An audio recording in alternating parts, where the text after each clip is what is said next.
right now, at this exact moment, at the bottom of the ocean, where no sunlight reaches and pressure crushes most life forms.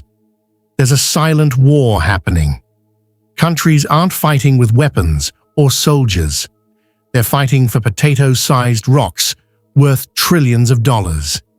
This is the story nobody's talking about, but it's reshaping global power right now.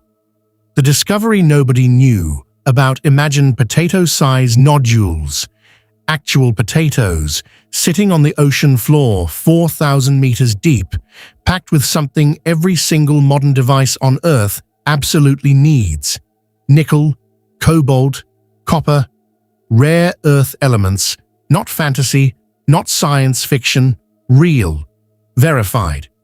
Floating down there in our oceans are mineral deposits worth an estimated $1 trillion. The Philippines is sitting directly on top of some of the richest deep-sea mineral deposits in the world.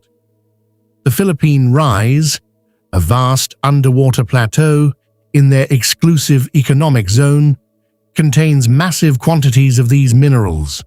The Celebes Sea has them too. Japan's conducting extraction tests near Minamotorishima. India completed successful trials in the Andaman Sea in October 2024. China's already deployed advanced mining vehicles called the Kaituo 2 to depths exceeding 4,000 meters in the Western Pacific. But here's what makes this actually interesting. The Philippines isn't just passively sitting by watching. The Philippine Department of Environment and Natural Resources launched a 500 million Philippine pesos, approximately $10 million offshore mineral exploration project. They're mapping everything. They're surveying. They're preparing the infrastructure. Government spending money on preparation means one thing: they're serious about extraction. Meanwhile, China signed a memorandum of understanding with the Cook Islands in February 2025 to collaborate on deep-sea mineral extraction. Japan announced plans to start large-scale extraction and commercialization in 2026, not 2030, not 2027, 2026. That's happening in months from now. Why every country on Earth suddenly cares. Your smartphone won't work without rare earth elements. Your electric car battery, impossible without cobalt, nickel, and manganese. Your laptop charger, your renewable energy panel, your wind turbine, your solar installation, your 5G network infrastructure, all of it collapses without these minerals. Here's the problem that keeps world leaders awake at night. China controls approximately 90% of global rare earth refining capacity. Not 70%, not 80%, 90%. President Trump's administration cited this exact statistic in the April 2025 executive order justifying deep-sea mining. The United States used to dominate this market. From the 1970s through the 1980s, America led global rare earth production, processing roughly 3 times more rare earth elements than the rest of the world combined. Then, starting in the 1960s, China began strategic investment. By the 1990s, China had taken over dominance. By 2024, China controlled 60% of global rare earth production and processed 90% of global rare earths for commercial use. In 2010, China briefly halted rare earth exports to Japan over a territorial dispute. In 2024, China restricted exports of 6 critical minerals to the United States during trade tensions. This is economic warfare disguised as trade policy. President Trump's April 24, 2025 executive order specifically stated America needed to escape this dependency. The United States has a core national security and economic interest in maintaining leadership in deep-sea science and technology and seabed mineral resources. Land-based mining, devastating beyond comprehension. Over 2/3 of global nickel production comes from Indonesia and the Philippines.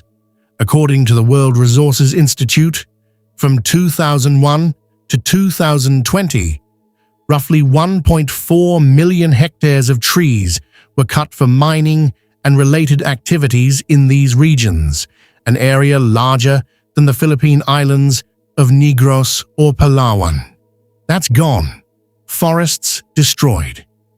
In the Democratic Republic of Congo, which supplies 68% of the world's cobalt, Amnesty International documented forced eviction of entire communities and grievous human rights abuses, including sexual assault, arson, and beatings.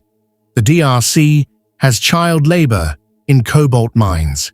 Widespread, documented, verified child labor. If you're amazed by our ancestors' story, they're fighting for $1 trillion under the ocean and nobody knows. Help us hit our 500-like goal. Drop a comment about your favorite fact and subscribe to join the HistoPH family. The Philippines' impossible situation. The Philippines is literally trapped between two superpowers with the nuclear option, territorial waters. The Philippines is the fifth most mineralized country in the world, with an estimated $1 trillion in untapped mineral reserves. But, and this is the critical but, land-based mining in the Philippines has already killed at least 298 land and environmental defenders between 2012 and 2023, Global Witness data, destroyed pristine ecosystems, contaminated the Naboc River with mercury from gold mining, poisoning rice paddies and drinking water, displaced indigenous communities from ancestral lands, caused the Philippines to be declared the deadliest country in Asia for environmental defenders.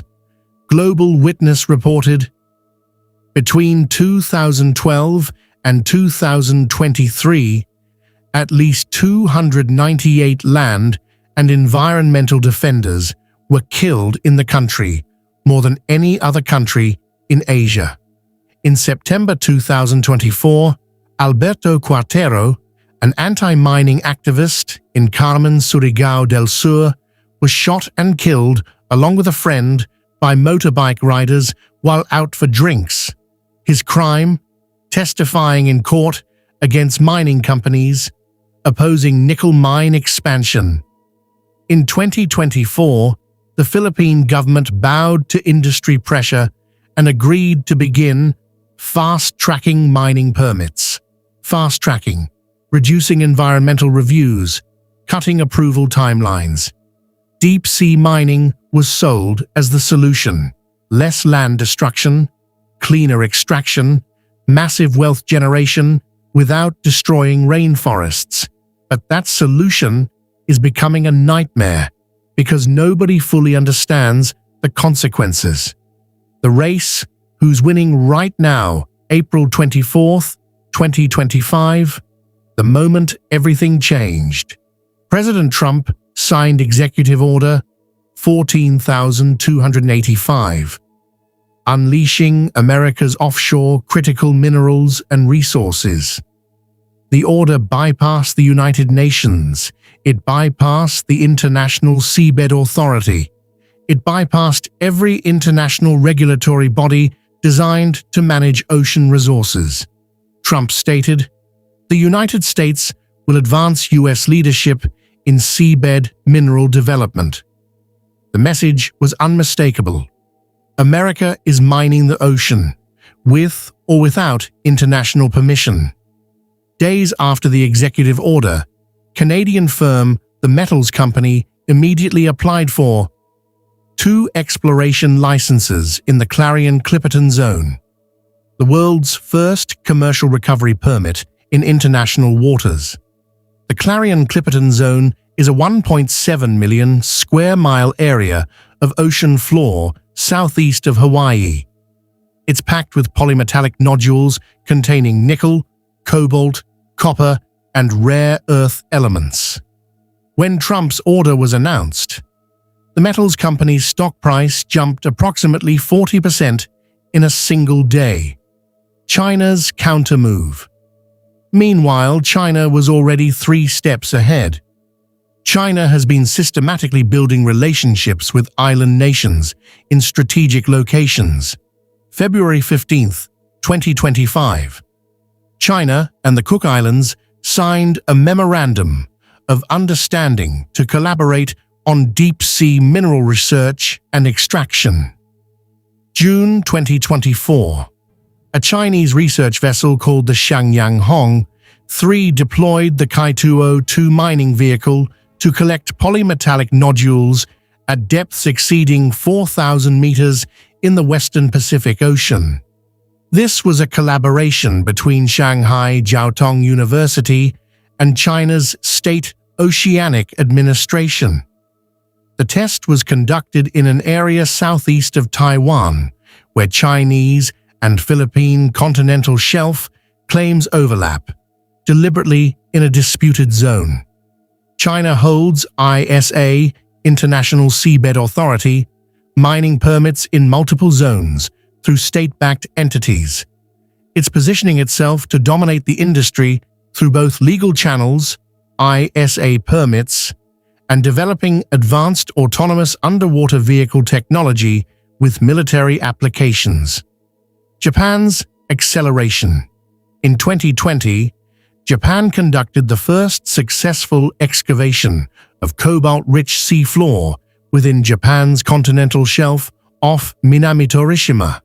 Additional test mining happened in 2024. The Nippon Foundation and other Japanese entities have announced plans to start large-scale extraction and commercialization of nodules in 2026. Japan is deliberately moving faster than international regulations allow because the ISA is deadlocked. India's proven capability, October 2024. The National Institute of Ocean Technology completed a successful trial collection of polymetallic nodules in the Andaman Sea. India has ISA licenses and has demonstrated operational capability. Everyone else's position. 32 countries have called for a moratorium, precautionary pause, or complete ban on deep-sea mining for environmental concerns. This includes Canada, France, Germany, Palau, Kiribati, and Fiji, but they have no enforcement mechanism. The European Union expressed deep regret over the US executive order, arguing it violates international law and undermines the UN Convention on the Law of the Sea. But the EU cannot enforce this position in international waters. Russia is watching. Russia holds Arctic mineral rights and is monitoring deep-sea mining as a template for Arctic extraction. The environmental catastrophe.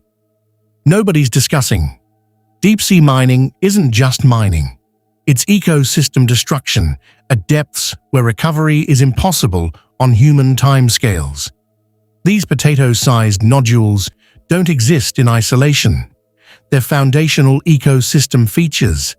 They serve as substrate for stationary organisms, sponges, corals, microorganisms. These creatures, in turn, sustain thousands of starfish, sea cucumbers, crustaceans, and other species specifically adapted to crushing pressure and zero sunlight environments. Remove the nodules, collapse the ecosystem. Here's the truth. The ISA environmental assessments keep mentioning. Unlike terrestrial mining where ecosystems can theoretically be restored if properly managed, sections of the abyssal plain that are mined will not recover on human timescales. Forever means forever down there. The Philippine government itself flagged this.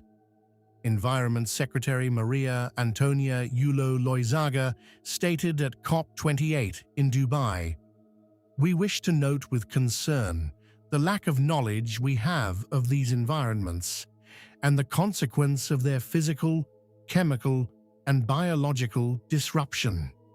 Translation: we don't know what we're about to destroy, and we're about to destroy it anyway.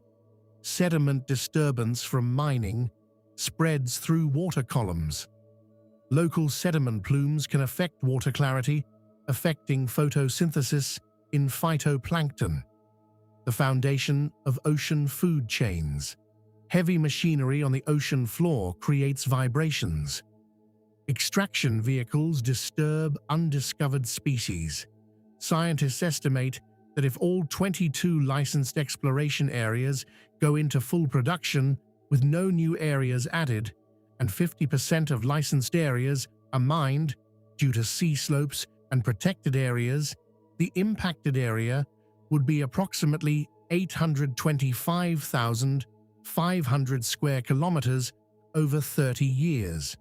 That's 0.23% of total world ocean surface, but it's concentrated in biodiversity hotspots. In comparison, trawling fishing impacts 1.4% of the ocean annually.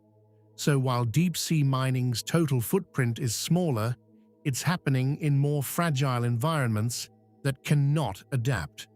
One 2024 study in Nature Geosciences reported evidence of dark oxygen production at the abyssal seafloor, meaning some deep-sea environments produce their own oxygen in complete darkness through chemosynthesis. Disturb these environments, lose oxygen production mechanisms we're still discovering. The legal nightmare. Nobody's solved. The United States has not ratified the United Nations Convention on the Law of the Sea, UNCLOS. This is critical. UNCLOS established the International Seabed Authority to regulate mining in areas beyond national jurisdiction, covering 54% of the world's oceans. Because America isn't a party to UNCLOS, Trump's executive order creating a domestic legal framework for deep-sea mining in international waters exists in a legal gray area. U.S. companies mining beyond national jurisdiction under U.S. domestic law are technically violating international maritime law. The executive order uses the Deep Seabed Hard Mineral Resources Act of 1980, a law passed before UNCLOS negotiations even concluded. This law has been essentially unused since 1984, when the U.S. issued 4 exploration licenses in the Clarion-Clipperton Zone. Then, UNCLOS came into force, and those licenses became irrelevant. Trump resurrected a dead law to bypass international governance. Here's where it gets darker. If the U.S. successfully mines under this unilateral authority, other countries have zero incentive to wait for ISA approval. China will expand operations. Russia will follow. India will accelerate. The ISA regime collapses. Stephen Hall, former CEO of the Society for Underwater Technology, stated, "When it comes to insurers, it's unlikely that any of the well-known major names in underwriting deep ocean equipment would be willing to cover U.S. deep-sea mining operations conducted outside international law. This creates insurance nightmares. Without insurance, commercial viability disappears. But if insurance companies refuse and operations proceed anyway, we're entering uncharted territory for maritime liability. China's strategic master play. China's playing this with calculated precision.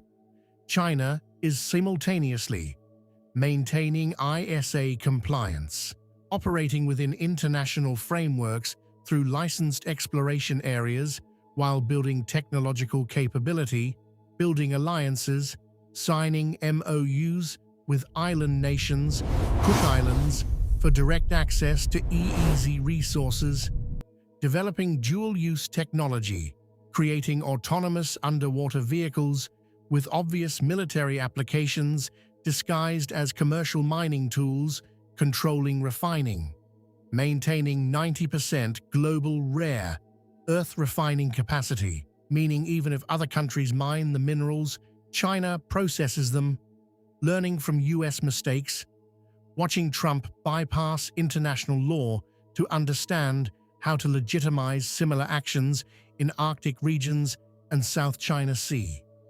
The geopolitical calculation is simple. If deep-sea mining becomes accepted practice outside UNCLOS framework, China can use identical arguments to justify expanded Arctic mining, South China Sea resource extraction, and other territorial claims. China demonstrated this template in the South China Sea by constructing artificial islands, deploying maritime militias, lodging ambiguous legal claims under UNCLOS, and gradually normalizing presence in disputed waters. China established effective control without outright military conflict. Deep-sea mining follows identical logic: establish presence, deploy technology, build infrastructure, normalize operations, claim historical precedent. By 2030, China could have operational deep-sea mining in multiple zones with military-grade underwater vehicle networks.